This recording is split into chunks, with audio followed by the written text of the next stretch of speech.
นี่แหละพี่น้องเอ๋ยวันนี้มาเยี่ยมมายามกับบ่มีหยังหลายพี่น้องเอ๋ยมีผลหมากรากไม้พี่น้องเอ๋ยคนเจ็บคนป่วยต้องเพิ่มพลังด้วยแอปเปิ้ลพี่น้องเอ๋ยเนาะจักแม่นบ่แม่นแหละ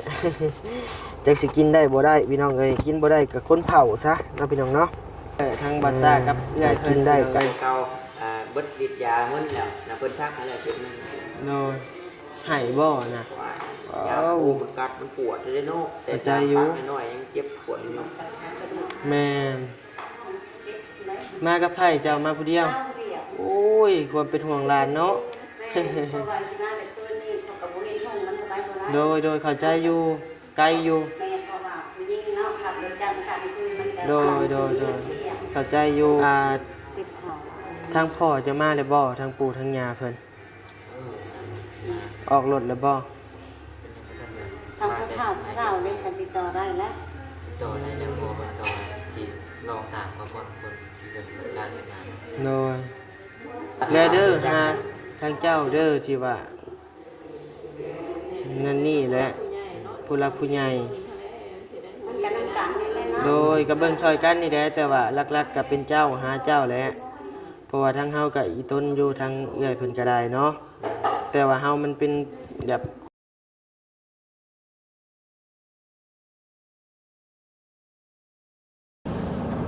เอาพี่น้องเอ้ยเนาะเปิดคลิปเปิดภาพมาในบัดนี้เนาะพี่น้องเนาะช่วง10 โมงตอนเช้าเด้อพี่น้องเด้อเนาะเปิดคลิปเปิดภาพมาก็อยู่โรงหมอนะพี่น้องเนาะเส้นเก่าเส้นเดิมมาเยี่ยมมายามทางน้องแต่ก่อนพี่น้องเอ้ยจักเล็กจักน้อยนะพี่น้องเนาะจังสิออกไปเวียกไปงานพี่น้องเอ้ยมาถามข่าวถามอาการไปนำกันนะพี่น้องเนาะเป็นจังไดมาจังใดใครแน่อยู่บ่ผ่าตัดแล้วเลยบ่เนาะพี่น้องเนาะ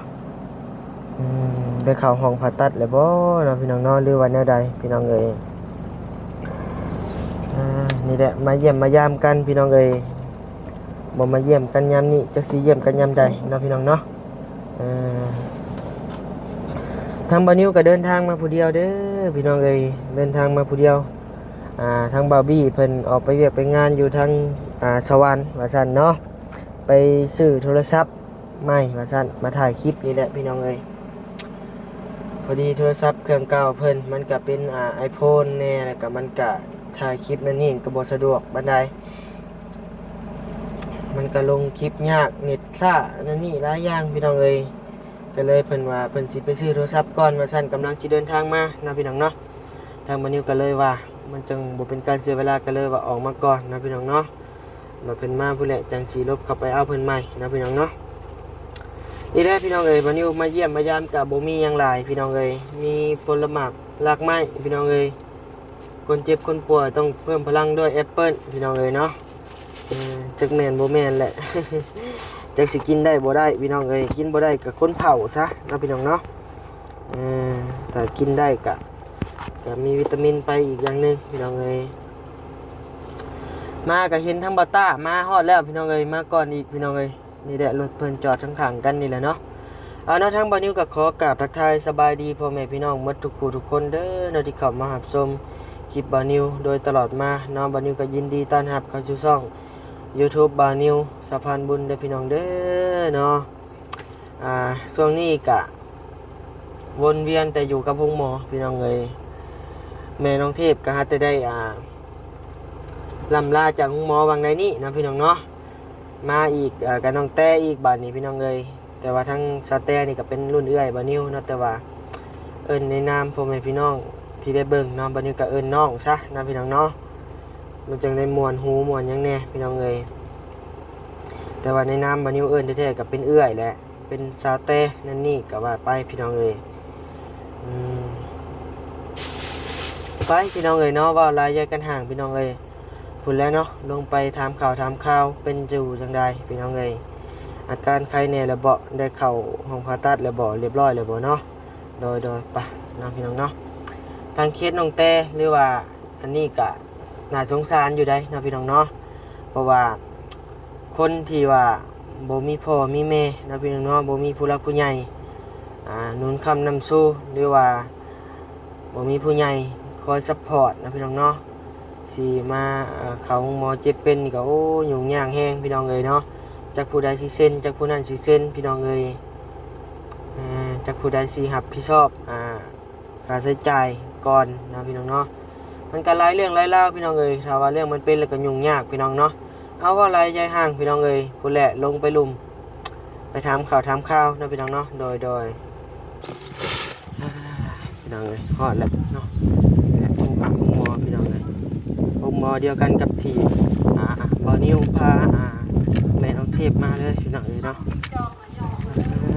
คนไข้คนเจ็บกันหลายช่วงนี้เนาะหลายพยาธิปุ๊บอยู่ภูกระเต็มพี่น้องเอ้ยเนาะอยู่บนเก่าอยู่บ่เนาะ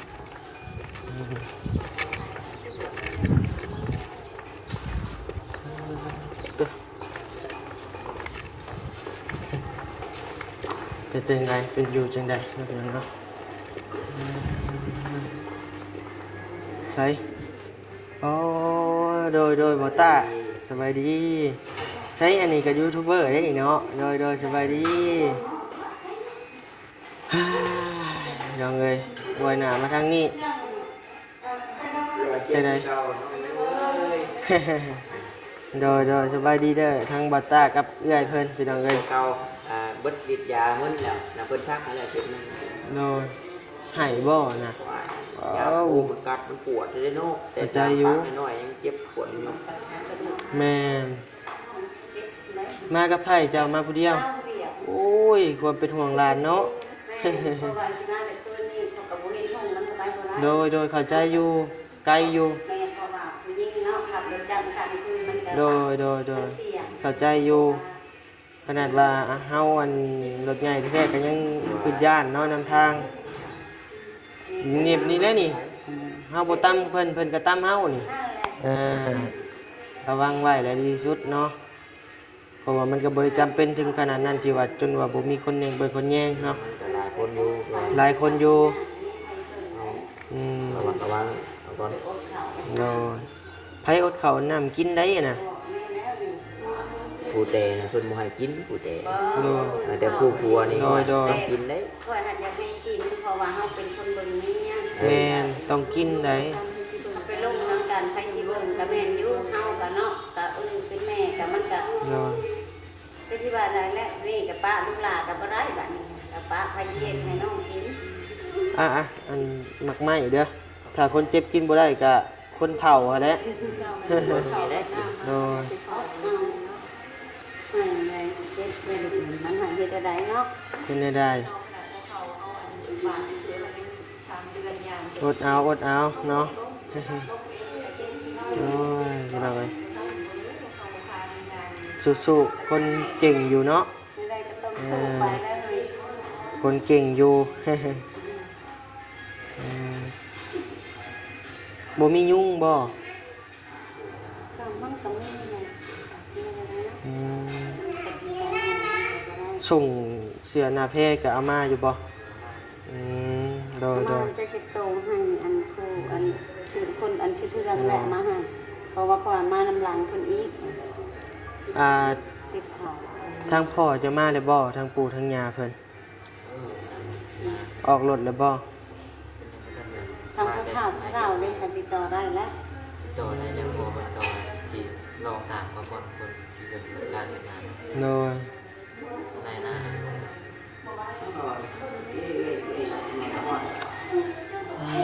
พี่น้องเอ้ยเนาะ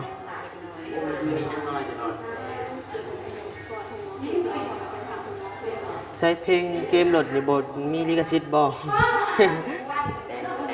แต่งหรือว่าติดแดงมับอะไรแล้วเนาะใช่ยังบ่มีไผมาบ่อ้าย เมื่อน้ำแหลกก็มีหลายๆ โอ้ คนอันนี้ เนาะอันเอไลน่ะหมดคืนเลยเราก็ได้เฮาจนได้เอาผ้าห่มมาให้เพิ่นอีกอันน่ะจ้ะนี่ ผ้าห่มวันนี้แถมรถมาก็เลยว่าเอาให้เพิ่นใช้ก่อนเนาะ สิไปเอาขนมน้ำเมเจ้าอันเนี้ยแล้วก็ไปซื้อเครื่อง โอ้ แต่ให้อันคนมาหลายๆคนแล้วก็มีผู้กัน แม่นๆโดย ยามเพชรยามหมอคนมา แลเด้อหาทางเจ้าเด้อที่ว่า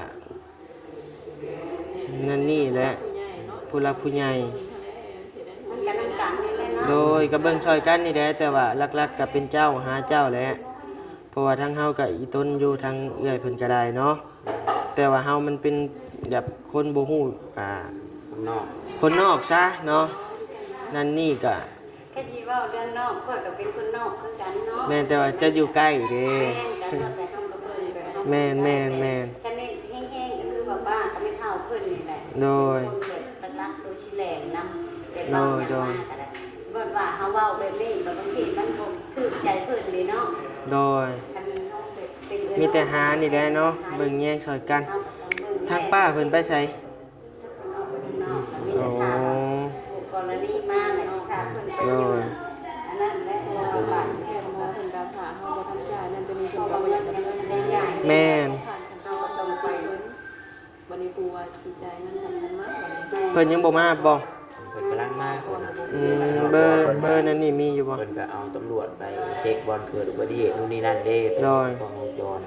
แล้วเพิ่นโทรเข้ามาอยู่นะเอ้ยกำลังสิไปเด้อนะ โดย แต่เพิ่นก็ฝากบอกว่าอยู่ว่าถามหมอเพิ่นยังเพิ่นน่ะเฮ็ดก่อนว่าหมอเพิ่นบ่เฮ็ดได้ บ่เห็นแล้วต้องได้จ่ายเงินก่อนได้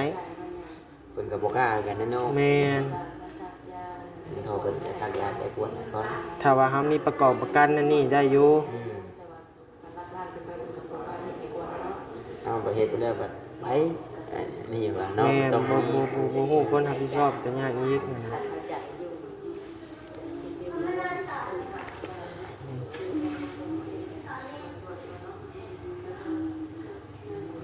โอ้ยพี่น้องเอ้ยเจ็บข้างอ้อยๆอยู่เนาะยังบ่เพิ่นทางหมอเพิ่นยังบ่ได้วางแผนการผ่าตัดบ่จักโมง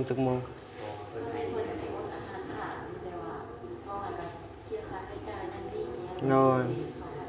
โอ้เข้าใจอยู่ตอนนี้เนาะเพราะว่าทางแพทย์ทางหมอเพิ่นก็ทางน้องแต้นี่เพิ่นบ่มีประกันภัยเนาะพี่น้องเนาะเราต้องรอท่าทางเด็กเพิ่นมาแล้วบ่ฮะ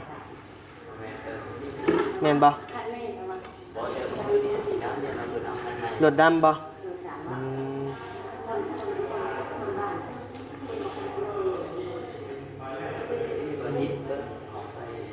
มีการแยกตัวรู้เกี่ยวออกไป ดออืม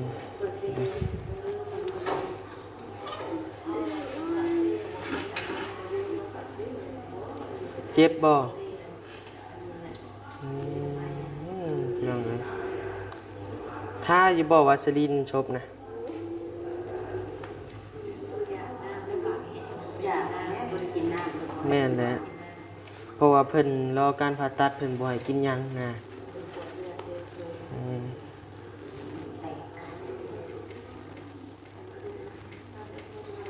เอ้ยพี่น้องเอ้ยนะจักสิว่าจังไดใช่อะนะเบาหยังมาเปิดคายเขาเบิ่งได้จักเล็กจักหน่อย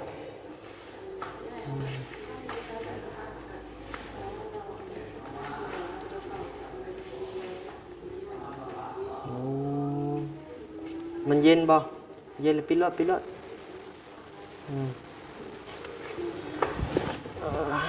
นักเลย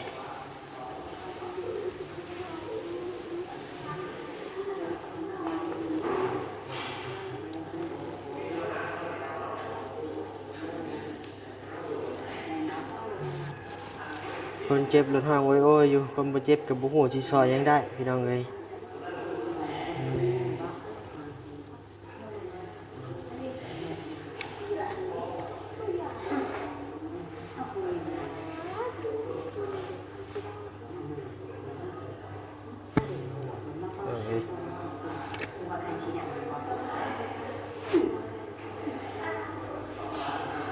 มาเลยบ่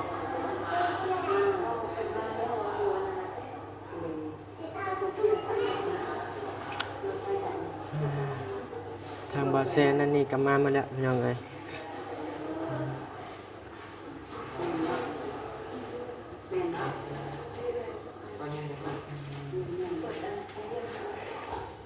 ตอนนี้เพิ่นกำลังเอาเลือดไปกวดเนาะพี่น้องเนาะทางผู้กรณีเพิ่นก็มาแล้วพี่น้องเอ้ยกำลังสิดำเนินการเนาะพี่น้องเนาะสิเข้าห้องผ่าตัดหรือว่าในใดก็รอเบิ่งรอชมไปนำกันเด้อพี่น้องเด้อเนาะ ถือว่าทางผู้กรณีเพิ่นก็ดีไม่เพียงเนาะถือว่าเพิ่นบ่ทิมบ่ปะ เพิ่นมาเบิ่งมาแยงมาแล่นมาโอ้มาร่วมกันพี่น้องเอ้ยมารับผิดชอบนะพี่น้องเนาะอืม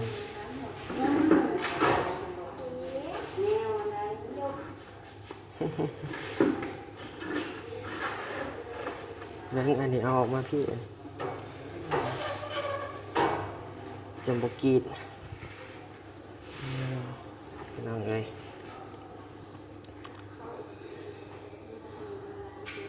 เจ้ากินเด้อข่าวเด้อจักหน่อยเป็นกระเพาะหลอนแห้งเป็นไปนำกันหลอนแห้งกระติกได้อเจ้าเอ้ยเศร้าเจ็บแล้วนี่เบิ่งหยอกฟัวเลย อืมเนาะเบิ่งครูจะเขาเลยคือหวานแท้เนาะเจ็บปวดอยู่ก็ยังโอ้ยเนาะพี่น้องเอ้ยเฮาเลยคือบ่มีคือหมู่เนี่ยเนาะเอ้ย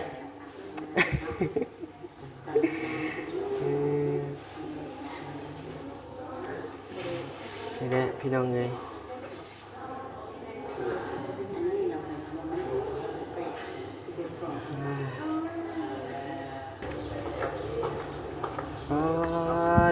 โดยสบายดีเด้อสบายดีผู้บ่าวโดยก็จะมาฮอดบ่ โดยกำลังมาฮอด โดย เป็นจังไดเนาะทางบุญทับแต่ ก็หาแต่ฮอดคือกันเฮาก็ได้แม่น บ่ได้บาดให้คิดให้เราเด้อ ยังไงนี่ได้นี่บ่ต้าแล้วมาก่อนหมู่ เป็นจังได โดย ไปอยู่ห้องได้บ่ นี่นี่ จังบ่ แม่น ไปรูดบนขันหมอไปประมาณ ไปใส่ ไปเบิ่ง ไปแม่ อยู่ในเอาไปหนอกไปนางอยู่หัน ใช่นี่สบายดีเด้อ สบายดี คือมานแท้อันนี้ หวานเนาะ 2-3กล้องพุ่นเนาะ ว่างเลยเนาะ บ้านเลยวัด บ้านเลยคือบ้านเลยวะ บ้านเลย ป้าลงป้าทิมลงเลยกับสบายดี ไป เนาะเนาะ มาเข้าไปก้อนหนึงไง มองมาเนาะไปขับไปในก็ได้ โดยไปขับไปเลยโดยขับไปรถทางบาเซนทีมงานบาเซนมาแล้วพี่น้องเลยมาตุ่มโฮมรวมด้วยช่วยกันนะพี่น้องเนาะฮะ ได้ผม โอ้นึกได้เมื่อทีหลังหมู่เลยไอ้ยาวบอตูนบอนิ้วพี่น้องเลยนึกเป็นได้นะ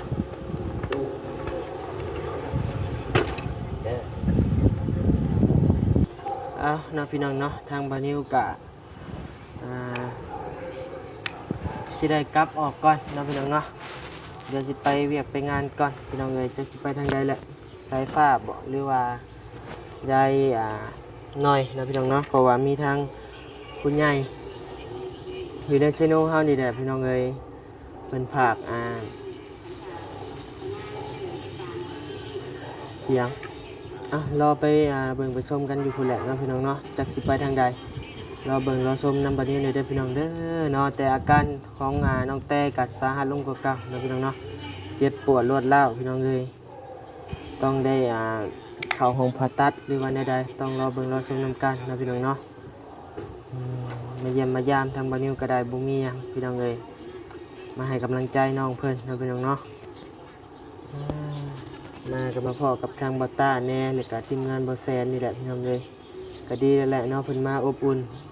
ให้กำลังใจช่วยเหลือกันเนาะพี่น้องเนาะเอาเนาะอยู่ดีมีแฮงเด้อพี่น้องเด้อเนาะความเจ็บบ่ได้ความไข้บ่มีปรารถนาสิ่งใดขอให้ได้สิ่งนั้นสมความมุ่งมั่นปรารถนาอย่าเจ็บอย่าจนลำรวยๆเด้อพี่น้องเด้อเนาะทางบัดนี้โอกาสสิได้ลำลาจากไปเพียงสักนี้เด้อพี่น้องเด้อเนาะโดยนี่แหละเนาะโรงทำมุงมอเฮา